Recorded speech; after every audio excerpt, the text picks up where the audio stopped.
I just added a bunch of great X-Men books to my collection. Let's go through them.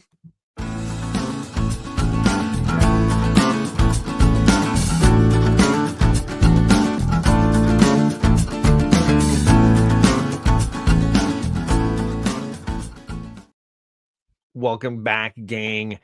This is all part of that amazing set, 26 modern comic book boxes I got from my friend Ruben Guzman. And I told you that I wasn't going to share the X-Men books on the last one because there were lots. There were lots. There were Wolverine books, there were X-Factor, X-Force, all these mutant-related books. And so I'm going to go through today some of the ones that I'm keeping, some of the ones I got, just give you a sense of what he gave in this collection, because obviously he was trying to part with a lot of those modern books, a lot of the books that were later in his collection to make room for Little Tiger coming to that house there. So I am benefiting a lot from his kindness, but then eventually you through C3 or Comics Curing Cancer, through Heroes for Heroes, right? All these great charity auctions. I'm going to be giving away opportunities, selling opportunities to get these books out into the community. So some of these things will end up in your hands as well. Let's of course start with Uncanny X-Men. That's where your mind goes. That's where my mind goes. He gave me a fair amount of books, but they're almost all between like issue 208 and 310. So a lot of them are in that range, but there's a few outliers. Here is issue 148. This Spider Woman cover, lots of cool ladies on this cover, including a little Dazzler in the corner there. And then we jump to 203 with the Beyonder. This is a Secret Wars 2 tie-in. We go to 206 here with the Blob there. 208. I got a couple. Let's see. You got a newsstand and a direct edition of 208 with Nimrod there in the background. One of my favorite Storm covers, 214. This is a gorgeous cover. Mohawk, Storm, and Dazzler together. Absolutely gorgeous. I'm not even sure if that's a Silvestri. Gives me Ramita Jr. vibes a little bit. It might be Ramita still. One of my least favorite covers. I don't know. Something about this one is just kind of goofy to me. These villains are kind of goofy. There's 214. 215. Storm with the knife. Got to watch out. You're gonna get stuck. You're gonna get stuck. Dazzler versus the Juggernaut. There we go. 217. 218. So I got a little run here in the 200s. We got Magneto. Havoc, you're in trouble. Storm fighting snakes, always a dangerous proposition. And then we're starting to get into some of the, now we got Long Shot on the team era, Havoc and Long Shot, 225. So a bunch of the run, in and around Fall of the Mutants, right? There's Storm, looking all boss. So that was 226, 227, 228. 230, right? An annual here. I don't know that I might not have this annual. I did not do a very good job as a collector of getting the annuals because year to year you never knew if it was an important issue or not. So this is annual number 12. I'm actually going to check and make sure that if I have that annual because I might need it. 231. Colossus looking all flexed. The Brood returning. I love that storyline. Anything with the Brood, I was always kind of down. I always liked those issues. And now we're getting to some of that Silvestri era, which I really love. His covers, so stunning. Absolutely amazing. 234, 235.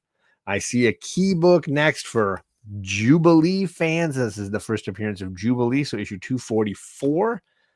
A cover that's gotten a lot of notoriety of late. Beautiful Silvestri work there. 251.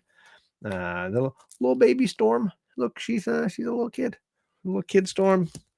And we keep coming along. We're into the 270s now. And then jump to 300. Yeah. This is the post-Claremont era kind of stuff. There are some minor keys in some of these issues. I'd have to look through and see what I need, what I'm missing, but I don't think I'm missing a lot. I think I've got all of these. I don't know if any of these are upgrades. I'll have to check some of those. I want to say this is a key for some reason, but I don't know what it is. Maybe it's the Executioner. I can't remember. And then the last two, 314 and 315. So that's the Uncanny, like volume 1, the original run of X-Men. So a few books in there that I will definitely check out to see if they're upgrades. But beyond that, I don't know quite what I'm going to get out of these, if they're going to be stuff I want to keep long term. right? Then there were some other runs. For example, he had a bunch of the Bendis era on Uncanny, which I've never read. And I just noticed that some of these covers are absolutely gorgeous. I was like, wow, that is just some stunning Magneto, Chris Bacalo artwork. Really, really love it. A few of these, I was like, these are gorgeous. And I don't have these books. So for me, like, ooh, maybe these are worth adding to the collection long term. Maybe think about it. Just consider worthy of consideration. This next one I have in a slab 9.8, but this is a great giveaway book because this cover is just stunning, just gorgeous. I want to say this is Lucas Wernick. Yeah. My guy Lucas Wernick doing a great Polaris X Factor. So this might end up in a giveaway. You know what? I'm going to say it right now. I'm going to give this book away at the end of February for the members. So this is a member giveaway book. I'm going to give this one away. I've got it already. It's a stunner. So I'm going to add that to the member box for February at the end of February. Here we go. Alpha Flight issue 33, which is a first appearance. I want to say Lady Deathstrike or something. I don't have this book. Adding it to my collection. Glad to have it.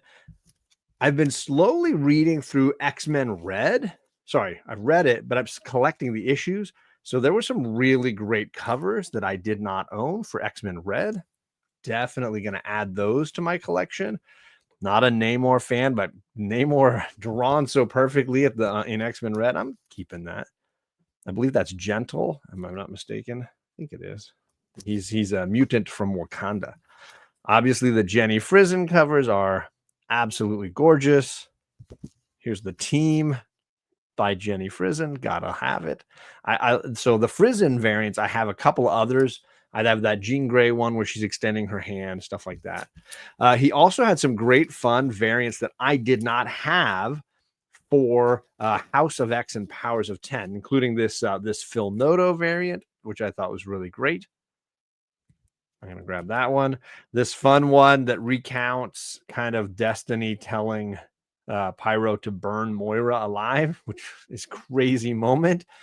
Super pumped on that. That's a House of X cover. I mean, obviously going to get Storm, Emma, and robots. Like, or I guess that's not a robot. That's like, that must be the treehouse, actually. It looks like the treehouse, yeah. But a beautiful cover for issue 6 that I don't have. Gotta go with the Rasputin cover for Powers of X. This is a gorgeous one. I don't have that cover. Then he had a Nakayama connecting set here for Powers and House issues 5, which I didn't have, but what happens in the Savage Land stays in the Savage Land. So including Nakayama artwork. So there you go. Really gorgeous. Absolutely fantastic. I'm down. More Nakayama, more X-Men. Keep it coming. This is, I think, the cover for issue 6, which I did not have. And I love the Moira walking through the dead team stuff. So that's definitely something I'm keeping.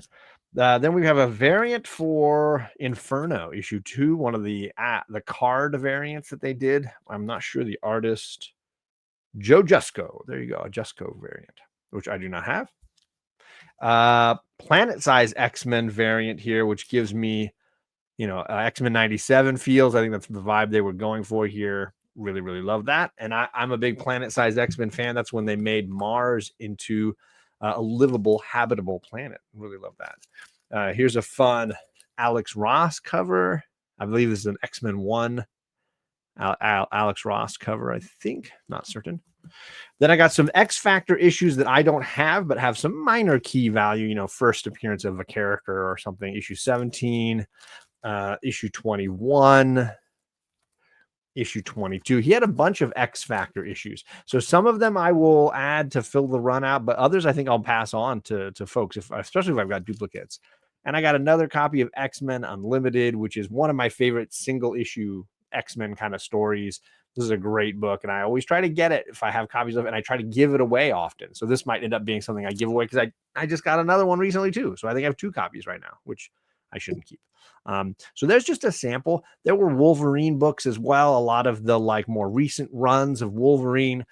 So there's a bunch of things to go through in there. Some stuff I'll keep, some stuff I'll pass along to community members. So keep your eyes out when those charity auctions come around. I'll definitely be giving away some of these things to try to drum up support for some great causes.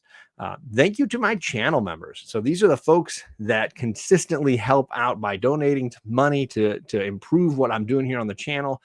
It's just awesome, and it has made it possible to do these giveaways. It's made it possible to continue to use StreamYard, which is a program that is I'm questioning long term if I want to keep doing it. But either way, it makes it so I have some time to think and consider options as I go forward, and to learn some new technologies possibly. Thanks everybody for hanging out. Let me know what any of those favorites might be for you among the ones that I just shared. And I will be back for more because I still have something like 10 boxes to go through and sort, boxes I haven't had a chance to really go through and give my full attention to. So hopefully that'll be coming up soon. Thanks everybody, and I'll see you again soon.